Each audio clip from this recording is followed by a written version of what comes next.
Very good morning my dear students हमने previous lecture में देखा कि किस तरह से हिटलर ने पावर में आने के बाद जर्मनी में पॉलिटिकल और इकोनॉमिकल कंडीशंस की रिकंस्ट्रक्शन की। एंड जब सेकेंड वर्ल्ड वॉर स्टार्ट हुआ 1939 में, तो स्टार्टिंग में हमें देखने को मिला कि हिटलर जो थे उनकी जो पावर थी वो पिनेकल हाइट पे रही, यानी काफ़ी हाइट पे रही। लेकिन जब उन्होंने 1941 में सोवियत यूनियन पर अटैक किया तो ये उन्होंने बहुत बड़ी गलती कर दी, और उसके बाद से जो है उनकी पावर का डाउनफॉल दिखा, यानी कि हिटलर का डाउनफॉल देखने को मिला। एंड देन फाइनली जब मई 1945 में सेकेंड वर्ल्ड वार ख़त्म हो गया, उसके बाद हिटलर ने सुसाइड कर दी, क्योंकि हिटलर से अपनी हार बर्दाश्त नहीं हुई। क्योंकि वो इस एम से चले थे कि वो जर्मनी को बहुत ही स्ट्रांग बनाएंगे और जर्मनी के साथ फर्स्ट वर्ल्ड वार के बाद जो किया गया है उसका रिवेंज लेंगे। बट एट द एंड जो है वो सेकेंड वर्ल्ड वार में भी हार गए और इस वजह से उन्होंने सुसाइड कर दी। आज ये तो हमने first world war second world war के बारे में जान चुके हैं स्टूडेंट्स अभी तक कि किस तरह से हुआ, फिर उसके बाद क्या चेंजेस आए, फिर हिटलर ने किस तरह से बदला लेना चाहा और वो बदला ले नहीं पाया जैसा उन्होंने सोचा था।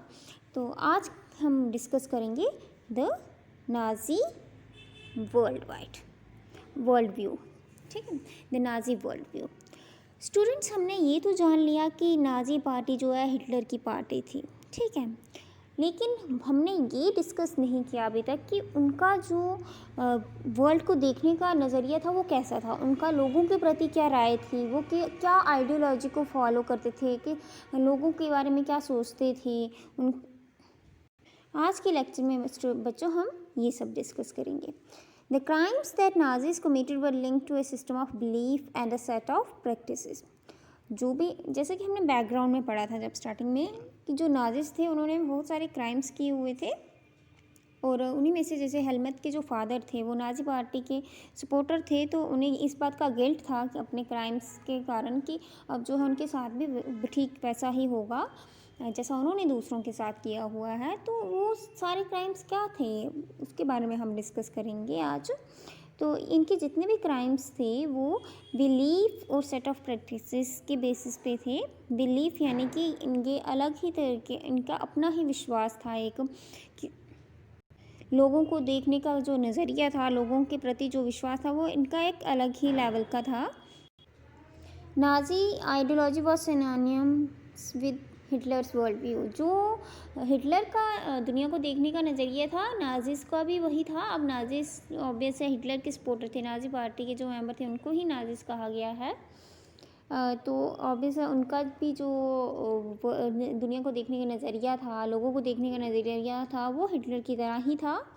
According to this there was no equality between people but only a racial hierarchy. इनके अकॉर्डिंग वो लोगों में कोई इक्वालिटी नहीं थी, ठीक है, वो लोगों में कोई समानता नहीं देखते थे। मतलब वो ये नहीं इस बात में बिलीव नहीं करते थे कि सभी लोग एक जैसे होते हैं, वेदर वो वाइट कलर के हैं या फिर ब्लैक कलर के हैं या ब्राउन कलर के हैं, सभी एक जैसे होते हैं। उनका ऐसा नहीं था। उन्होंने रेशियल हायरार्की पे जो लोगों को डिस्टिंग्विश किया हुआ था, यानी कि लोगों की फ़िज़िकल अपीयरेंस, उनके कलर, उनकी कास्ट, उनके स्टेटस के अकॉर्डिंग, मतलब कोई रिच है, कोई पोर है, कोई बहुत ज़्यादा इंटेलिजेंट है, कोई कुछ जो है इंटेलिजेंट नहीं है, इस बेसिस पे वो लोगों को देखा करते थे। नाजिस के नज़र में जो लोग ब्लॉन्ड आइड होते थे, नॉर्डिक जर्मन आर्यंस कहा जाता था इन लोगों को, जिनकी ब्लॉन्ड और ब्लू आइड लोग होते थे, इनको नॉर्डिक जर्मन आर्यंस कहा जाता था, और इन्हें टॉप में रखा जाता था सोसाइटी में, while Jews were located at the lowest rank. और जो ज्यूज थे उन्हें लोएस्ट रैंक पे रखा जाता था। जीएस में जो है वो लोग आ जाते थे जिनकी फ़िज़िकल अपीयरेंस अच्छी नहीं होती थी, बहुत ही डार्क कम्प्लेक्शन के होते थे, इंटेलेक्चुअली वो स्ट्रांग नहीं होते थे। ऐसा है नहीं, बट उनके व्यू में ऐसा नहीं है कि किसी की शक्ल से किसी की इंटेलिजेंस का पता चलता है, बट उनका ये व्यू था, नाजिस का ये व्यू था। हम उनके व्यूज़ के बारे में जान रहे हैं।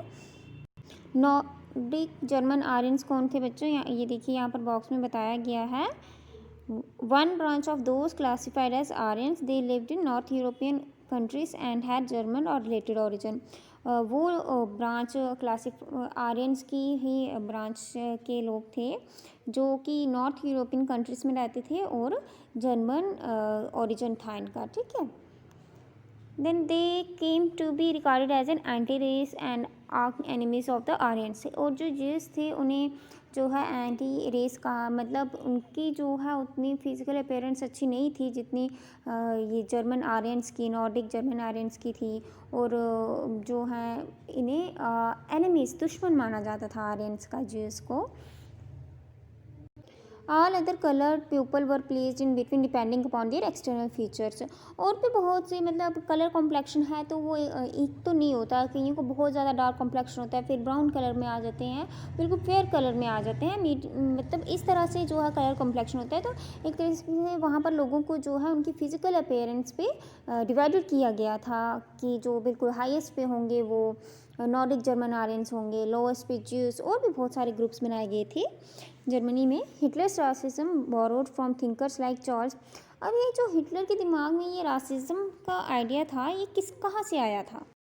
हिटलर का ये जो जातिवाद का आइडिया था ये जैसे कि चार्ल्स डार्विन और हर्बर्ट स्पेंसर जैसे थिंकर्स के साथ रिलेटेड था। एक्चुअल में उन्होंने ऐसा कुछ कहा नहीं था, उन्होंने एक्सप्लेन नहीं किया था, बट हिटलर ने उनके थ्योरी से ये चीज़ें उठाई हुई थी कि लोगों को इस तरह से हमें डिवाइड करना चाहिए अपनी सोसाइटी में। Darwin was a natural scientist who tried to explain the creation of plants and animals through the concept of evolution and natural selection। Darwin जो है वो आपने भी सुना होगा बच्चों, चार्ल्स डार्विन के बारे में पढ़ा होगा साइंस में। वो एक नेचुरल साइंटिस्ट थे, यानी कि नेचर के बारे में स्टडी किया करते थे, और उन्होंने प्लांट्स और एनिमल्स की क्रिएशन को एक्सप्लेन किया है through the concept of evolution and natural selection. Darwin का कहना था कि जो स्पीशीज़ हैं वो नेचुरली इवॉल्व हो जाती हैं। जैसे अगर हम प्लांट्स की बात करें या एनिमल्स की बात करें तो नेचुरली, अब जैसे काऊ होती है वो अलग होती है, बुफेलो अलग होती है देखने में, तो ये सब जो है नेचुरली इवॉल्व हुआ है। और फिर इसी थ्योरी को मॉडिफाई करके हर्बर्ट स्पेंसर ने कहा बाद में कि जो किसका आइडिया दिया, added the idea of survival of the fittest. उनका कहना ये है कि वही सर्वाइव कर सकता है जो सबसे फिटेस्ट है, जो सबसे स्ट्रॉन्गेस्ट है। जैसे अगर हम एग्जाम्पल के तौर पे, अगर हम एनिमल्स की एग्जाम्पल के तौर पे ले लें, जैसे लायन की बात करें, तो अगर एक जंगल में बहुत से जानवर हैं लेकिन उनमें से जो है एट द एंड सर्वाइव कौन कर पाएगा? लायन, क्योंकि सबसे फिटेस्ट और स्ट्रॉन्गेस्ट होगा, ठीक है। और अगर हम बात करें जैसे कुछ एनिमल्स को ले लें और अलग जगह पे जाके रख दें जहाँ का एनवायरनमेंट बिल्कुल डिफरेंट है, जहाँ पर वो एनिमल पैदा हुए हैं उनसे बिल्कुल अलग डिफरेंट एनवायरनमेंट पर रख दें अलग अलग तरीके के जानवरों को, तो वहाँ पर दूसरे एनवायरनमेंट में जाके वही जानवर सर्वाइव कर पाएगा जो सबसे फिटेस्ट होगा, जो उस क्लाइमेटिक कंडीशन को अडाप्ट कर लेगा। We should bear in mind that Darwin never advocated human intervention in what he thought was a purely natural process of selection. हाँ, हमें इस बात का ध्यान रखना है कि डार्विन और हर्बर्ट स्पेंसर ने ये जो डार्विन जो थ्योरी दी और हर्बर्ट स्पेंसर ने ये जो आइडिया एडेड किया, उनका ये मोटिव नहीं था कि ये ह्यूमन स्पीशीज़ को लेके कहा जाए। उन्होंने ये सब प्लांट्स और एनिमल स्पीशीज़ को लेके दिया, लेकिन इनके इस आइडियाज़ को मिस इंटरप्रेट किया गया रासिस्ट थिंकर एंड पॉलिटिशियंस के द्वारा जर्मनी में। अब जैसे नाजीज़ का आर्ग्यूमेंट सिंपल था, जैसे हर्बर्ट स्पेंसर का जो आइडिया था, नाजीज़ ने उसको फॉलो करते हुए कहा कि जो स्ट्रॉन्गेस्ट रेस होगा सिर्फ वही सर्वाइव कर पाएगा और वीक वन जो है वो नहीं। अब उनके अकॉर्डिंग, नाजिस के अकॉर्डिंग, जो आर्यन रेस था वो सबसे फाइनेस्ट रेस थी।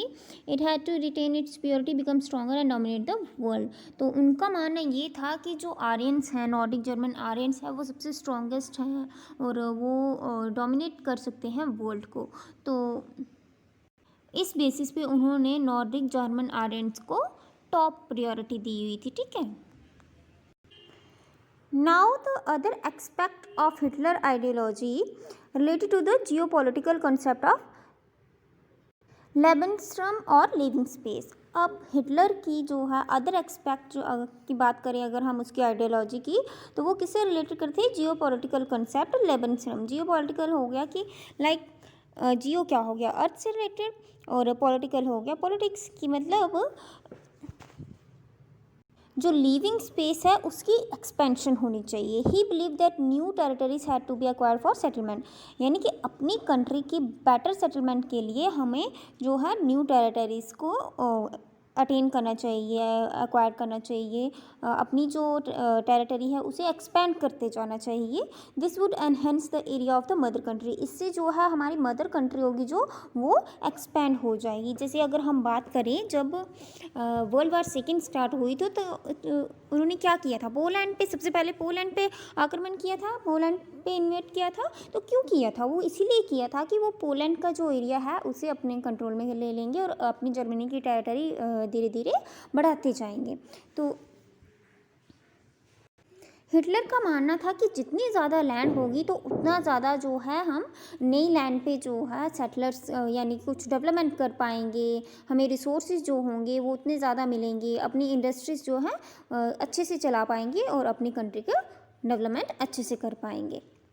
तो बच्चों, अब आपको समझ में आ ही गया होगा कि नाज़ीज़ का वर्ल्ड व्यू कैसा था, उनका देश को देखने के का जो नज़रिया था वो कैसा था। वो हिटलर की तरह सिमिलर ही था। सबसे पहले तो वो लोगों को जो है रेशियल हायरार्की पे के बेसिस पे देखते थे, यानी कि लोगों को उन्होंने फिज़िकल अपीयरेंस के अकॉर्डिंग और उन जाति के अकॉर्डिंग जो है डिस्ट्रीब्यूट किया हुआ था। उनका मानना था कि जिनकी फ़िज़िकल अपीयरेंस अच्छी है, इंटेलेक्चुअली जो स्ट्रांग है, वो जो है टॉप रैंक पे होने चाहिए, और जो जिनकी फ़िज़िकल अपीयरेंस अच्छी नहीं है उन्हें लोवेस्ट रैंक पे रखना चाहिए। और ये जो आइडियोलॉजी थी वो two thinkers Charles Darwin and Herbert Spencer's के आइडिया से ली गई थी, जो कि जब उनका ऐसा कोई मोटिव नहीं था कि वो ये जो आइडियाज़ हैं वो लोगों के लिए फॉलो करें। उन्होंने जो थेरीज थी वो उन्होंने प्लांट्स एंड एनिमल्स के लिए दी, लेकिन रासिस्ट थिंकर ने उनको मिस इंटरप्रेट किया और उनके अकॉर्डिंग जो है वही लोग सर्वाइव कर सकते थे जो फिटेस्ट होते थे, और जो फिटेस्ट नहीं होते थे, जो वीक होते थे, उन लोगों को मर जाना चाहिए, ऐसा उनकी आइडियोलॉजी थी। सेकेंड आइडियोलॉजी जो है उनकी लिबनश्रम पे बेसिस थी, यानी कि लिविंग स्पेस पे की जो लिविंग स्पेस है वो एक्सपेंड होनी चाहिए, न्यू टेरिटरीज को ऑक्यूपाई करना चाहिए, ताकि जो है हमारे डेवलपमेंट, जो मदर कंट्री की डेवलपमेंट है वो अच्छे से हो सके। और इसी के चलते हिटलर ने पोलैंड पे अटैक किया था और उसकी एरिया को कवर करने की कोशिश की थी। और आगे चलते चलते उन्होंने जब सोवियत यूनियन पे अटैक किया, यहाँ पर उन्होंने गलती कर दी और उनके लिए एक ब्लंडर खड़ा हो गया, एंड फाइनली वो जो है वो हार गए थे। ठीक है बच्चों, नेक्स्ट हम डिस्कस करेंगे एस्टेब्लिशमेंट ऑफ रशियन स्टेट। अब रशियन स्टेट की जो एस्टेब्लिशमेंट हुई उसके कुछ प्रिंसिपल्स होंगे। किन प्रिंसिपल के बेसिस पे रशियन स्टेट की एस्टेब्लिशमेंट की गई जर्मनी में, इसके बारे में बच्चों हम अपने नेक्स्ट लेक्चर में डिस्कस करेंगे। That's all for today. Thank you and have a nice day.